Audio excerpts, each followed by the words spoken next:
ഒരു കുട്ടി, ആ കുഞ്ഞ് അതിൻ്റെ 3-4 വയസ്സ് വരെ ആയിരിക്കും, മാക്സിമം 3-4 വയസ്സ് വരെ ആയിരിക്കും അവരുടെ രക്ഷിതാക്കളുടെ കൂടെ അല്ലെങ്കിൽ അവരുടെ സിബ്ലിങ്സിൻ്റെ കൂടെ ഏറ്റവും കൂടുതൽ സമയം ചെലവഴിക്കുന്ന ഒരു ടൈം എന്ന് പറയുന്നത് 3 അല്ലെങ്കിൽ 4 വയസ്സ്.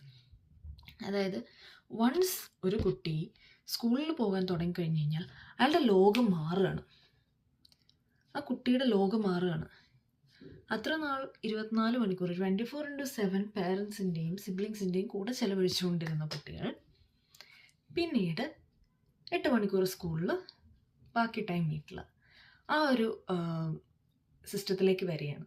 പ്രായം കൂടുന്നതനുസരിച്ച്, പഠിത്തത്തിൻ്റെ ലോഡ് കൂടുന്നതനുസരിച്ച് കുട്ടികൾ പേരൻസുമായിട്ടും സിബ്ലിങ്സുമായിട്ടും ഇടപെടുന്ന ടൈം കുറയുന്നു. ഇതാരുടെയും കുറ്റമൊന്നുമല്ല.